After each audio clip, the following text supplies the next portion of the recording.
Tuesday, August 25th, 2015.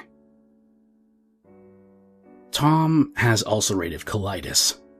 Tom is also lactose intolerant.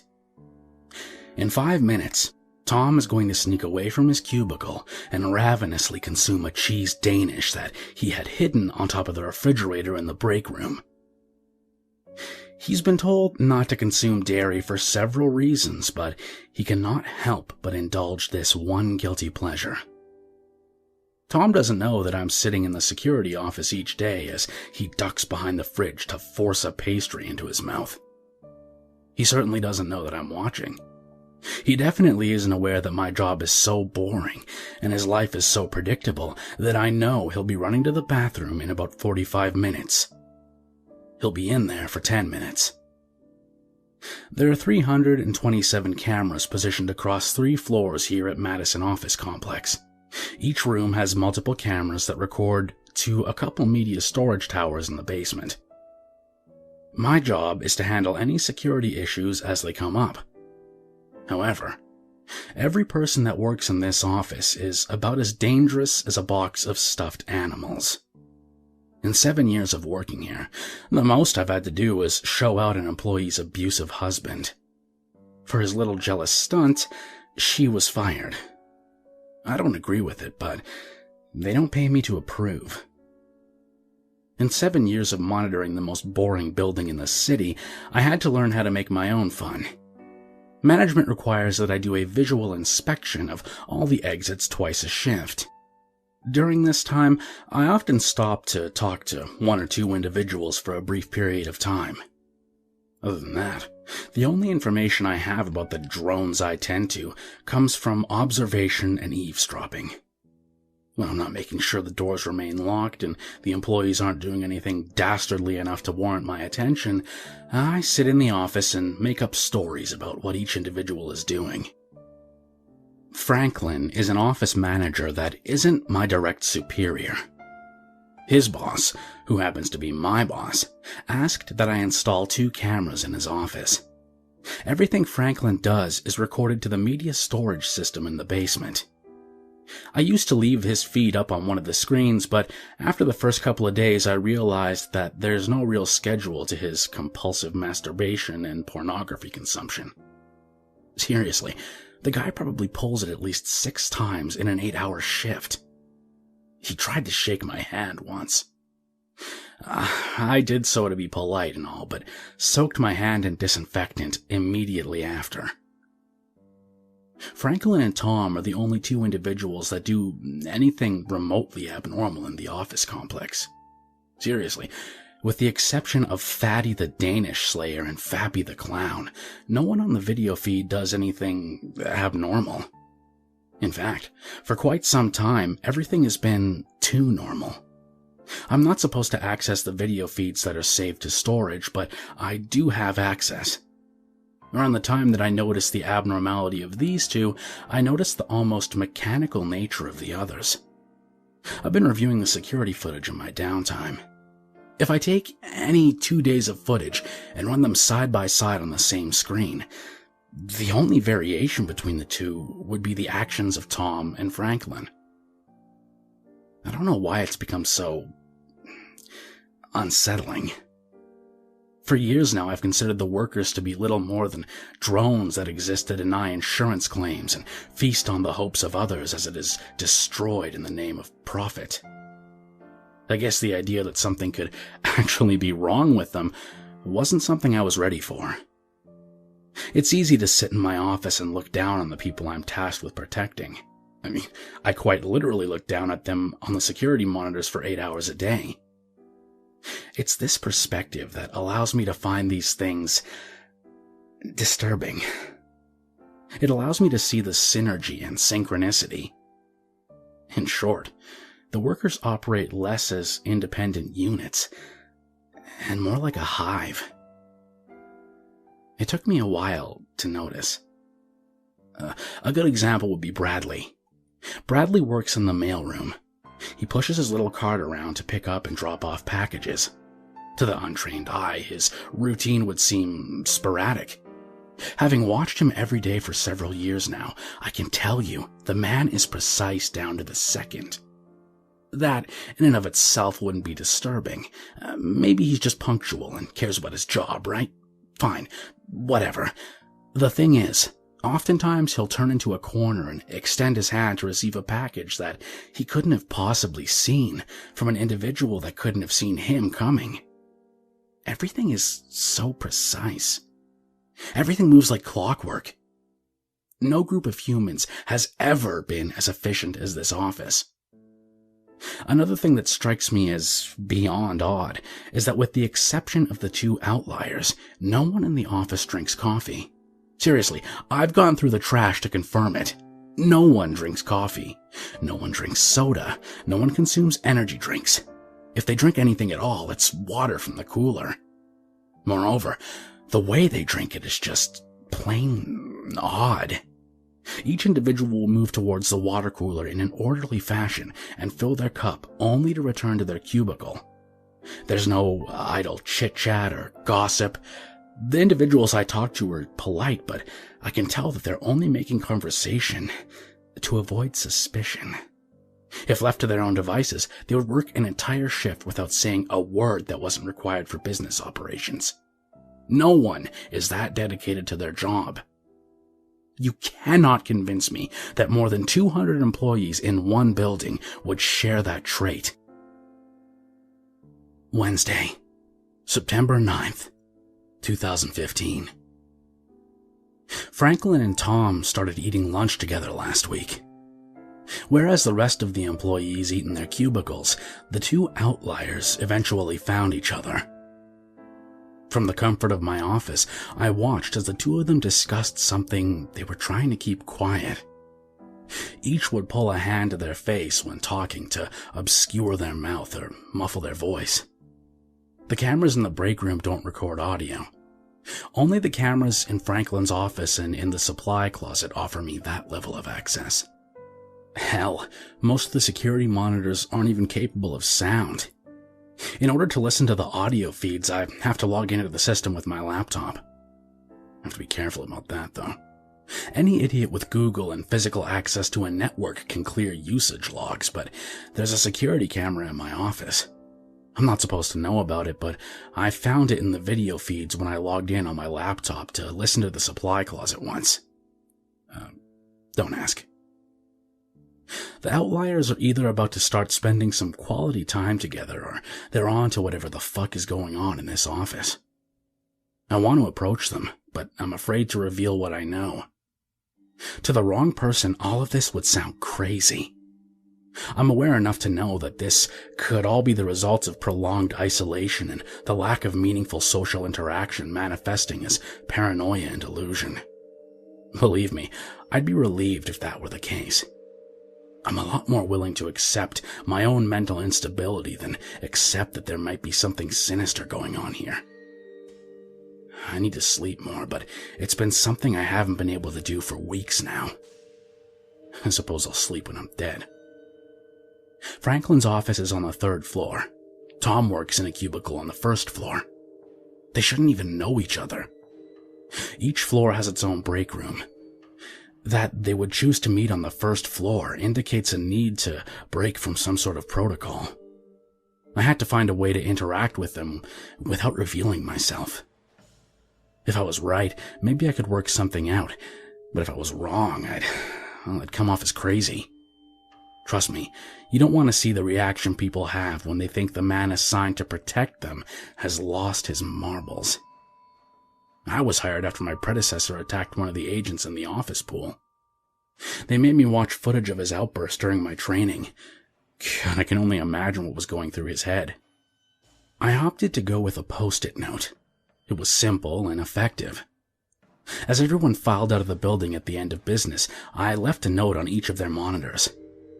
They read, "They never use the supply closet. There's a bug in the break room." The worst case scenario was that they would call me to investigate it and I'd have to pretend to look for a culprit. Sure enough, the two of them met in the supply closet during their lunch break. I recorded the conversation. It goes like this. "Franklin, Thanks, I got your note. Tom. My note? I got a note from you. Franklin. Forget about it. We're already in here. So, did you get the test results? Tom. Yeah, nada. I had my guy run every test he could. There's nothing in the water but water. Franklin. Damn it. Tom. Now what? Franklin. I don't know. I'm pretty sure there's a camera in my office. Wouldn't be surprised if they had one near your cubicle. I'm not supposed to know this, but corporate has more than 300 pinhole cameras set up in this building. Tom. Shit. Do you think they know? Franklin. There's no way to know for sure. The best we can do is to act normal. For now. Tom. Right. Well, let's get some lunch. After that conversation, they proceeded to the break room. It confirmed my suspicions, but it didn't engender any level of trust that I could think of. Tom and Franklin had no reason to have that conversation in the office. It was too convenient. I should have seen it sooner. Tom and Franklin weren't on to any grand conspiracy. They were likely part of it. I should have seen it sooner. Even their erratic behavior followed a pattern if I zoomed out enough. There was some slight variation on when Tom would sneak off for his Danish, but it was always between 2:10 and 2:15 in the afternoon. Franklin would pleasure himself as often as 6 times a day, but I went back to review the footage. He always did it at the same times, give or take 5 minutes in either direction. Their behavior wasn't random. It was operating on a variable scale. They were part of the machine. Thursday, November 12th, 2015. I cannot begin to tell you how fucked I am if I lose this job. It's $40,000 a year to sit in an office and watch idiots work. I do a few walkabouts and check the doors, but nothing ever happens here. Even if there is something strange going on, it isn't worth losing my job. Seriously, I wouldn't care if aliens were using medical insurance to conquer humanity. If they continued paying me and didn't require me to drink whatever Kool-Aid everyone else seems to be drinking, I'd collect my paychecks and remain silent. I got this job solely on the basis of nepotism. My boss is a fraternity brother. Even with that connection, I had to remind him about the time I helped him hide his gay porn stash before the cops raided the house to look for drugs. I'm not qualified for much else, and I have a criminal record. No one wants to hire a former security guard with a shit degree and 3 DUIs. I've maintained the status quo for 7 years. I don't know why it's become so goddamn important to understand the abnormalities of this building as of late. The more I try to understand it, the more I realize I'm way out of my depth. After my little attempts to reach out to Tom and Franklin, other employees have started showing weird behavior. Janet in accounting has made it a point to start flirting with me during my afternoon walkabout. Honestly, I think it was cute, if not for the fact that there is no light in her eyes. It's like having a conversation with a robot that's pretending it wants to fuck me. She's attractive enough, I guess, but there's something inherently unappealing about a woman with no soul pretending to be an awkward girl with the precision and skill of a surgeon. Everything is too perfect. At this point, I'm sure that they're onto me. All I can do at this point is do my job until such time as they do something to indicate that I should either run for my life or start getting used to the idea of flipping burgers. For all that they know, they are not omniscient. I can tell that they're trying to deconstruct me and find my weakness. After my passive rejection of Janet's advances, it wasn't very long before Bradley made an innuendo about my package, indicating a desire to be intimately familiar with my genitalia. I pretended not to notice, but I can only imagine what they'll try next. It isn't that I would be opposed to the idea of dating someone from work. It's just the general squickiness that comes to mind, with the thought of sharing bodily fluids with some sort of weird pod person. I still don't know what's going on, but what I do know is enough to ensure that I'm not going to find myself aroused by the advances of anyone. One of the many reasons that I've held this job for so long is because it's been comfortable. I like that I don't have to spend that much time dealing with people. I find social interaction to be awkward at best. The few conversations I initiate are out of some lingering sense of wanting to be part of the human condition. That being said, the increasing frequency with which the individuals that work here have been trying to contact me is becoming infuriating. It's beyond frustrating to think that I've only become worthy of attention when I noticed something wrong and decided to investigate it. 7 years of working here, and I'd be willing to wager that the majority of the employees in this building didn't know my first name until they sent out whatever psychic memo they used to communicate via the hive mind they operate under. They lack anything resembling individuality, and thus, I didn't matter as an individual.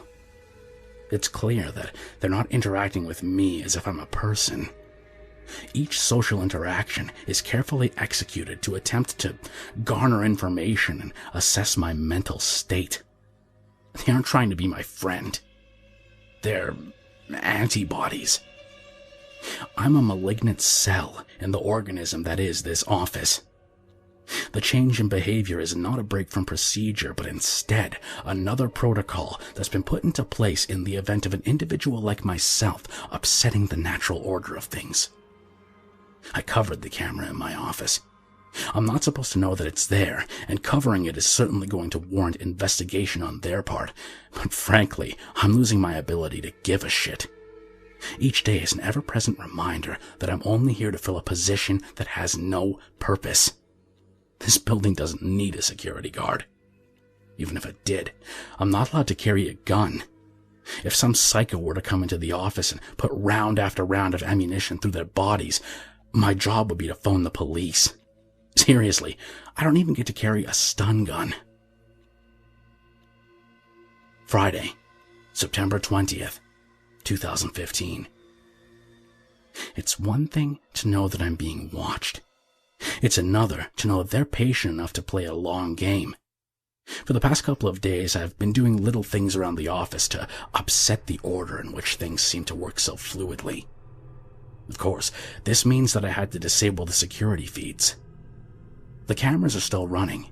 I can still watch the live feeds in my office, but the media storage server has been off for days. I got a call from corporate informing me that the media storage system was down and that I should increase my walkabouts. This played right into my hand. I can't know if they made this change as a natural response or because they know what I've done. They'll be sending an IT guy later in the week. I'll deal with him when he shows up. My first experiment was simple. I went down into the mailroom and used a pair of vice grips to bend one of the wheels on Bradley's mail cart. As expected, it caused him to move with a bit of an impairment. This disrupted the office slightly at first, but before long, everyone had adapted to the change in pace. When that failed, I took all of the printer paper and dropped it down the trash chute. The following day, there was some upset over the lack of an ability to print, but this was quickly remedied when they ordered a new batch. The only thing I was able to do that seemed to have any real effect was dumping a considerable portion of caffeine powder into the water cooler. The caffeine really did the trick. The employees started to get up from their cubicles more often. After a while, it became clear that they were going to the bathroom in succession to compensate for the introduction of a diuretic. They were more inclined to talk, and their speech was slightly hastened. I took to adding roughly the same amount of caffeine to each jug placed on the stand. This went well for a couple of days until Gladys, one of the secretaries, had a heart attack. She was pronounced dead on arrival at the hospital. I should feel bad about taking out one of the drones, but I don't. In fact, it was Gladys that gave me an idea worth pursuing. Gladys's absence created a small portion of chaos in the flow of work in the building. It occurred to me that I could offset whatever sinister thing was going on by taking out key points in their organization. Without Gladys, the other secretaries had to take on the extra load of calls. Following that line of thought, it became clear that there were 4 employees that I had to remove in order to completely disrupt the order of it all. As detestable as the drones are, I'd like to think that they can be saved. This was my chance to test that notion.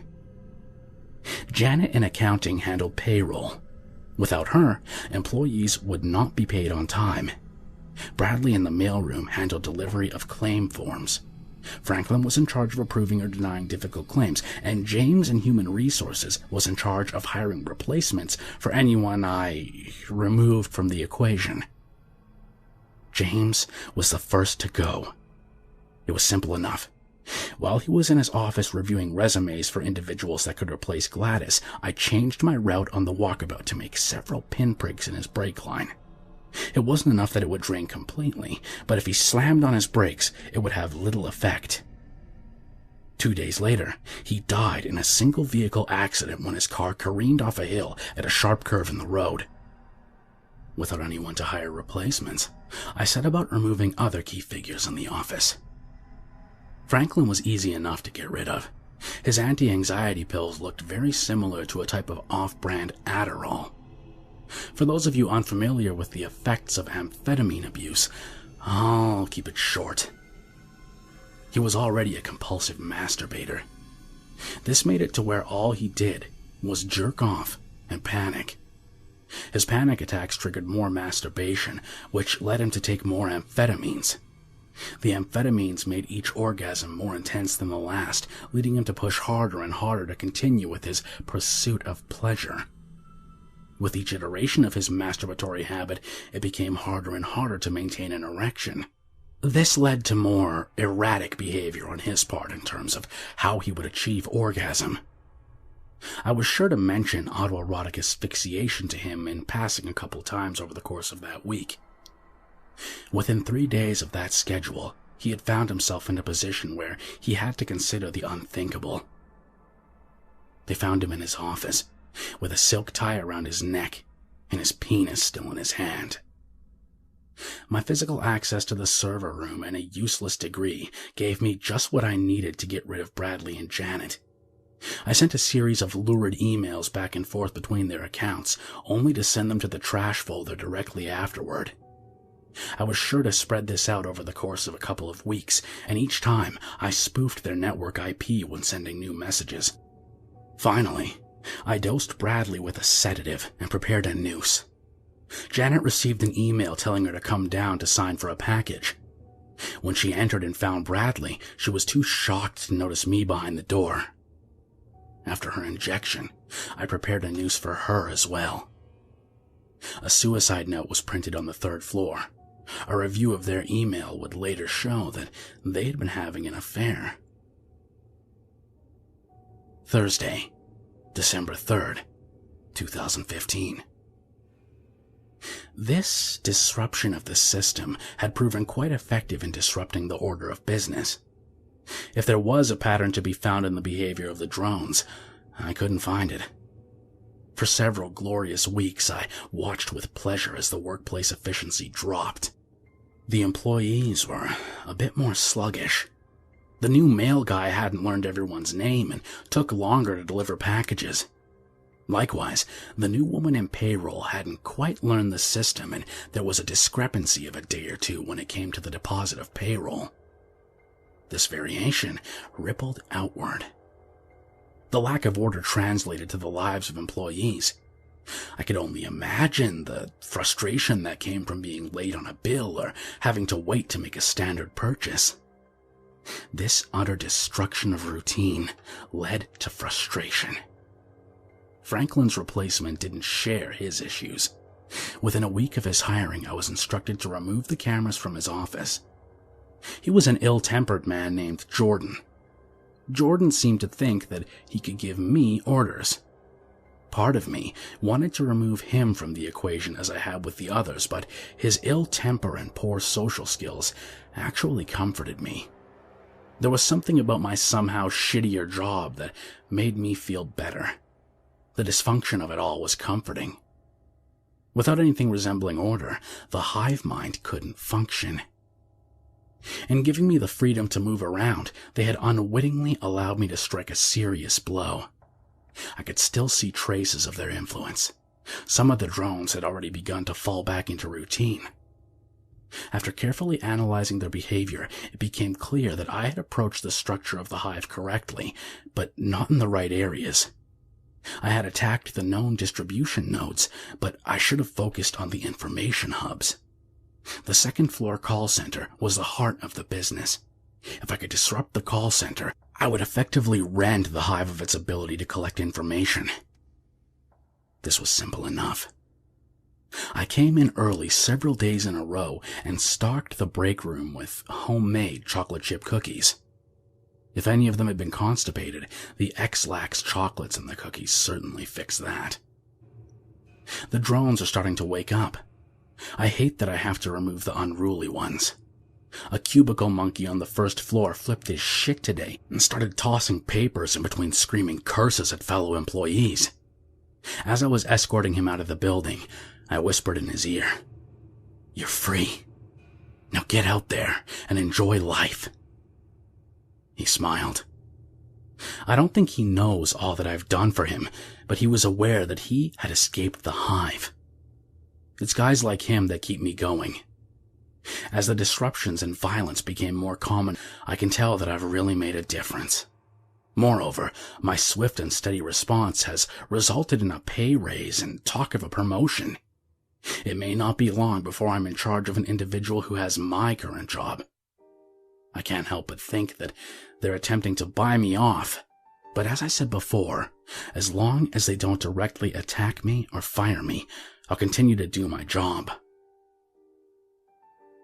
Saturday, December 5th, 2015.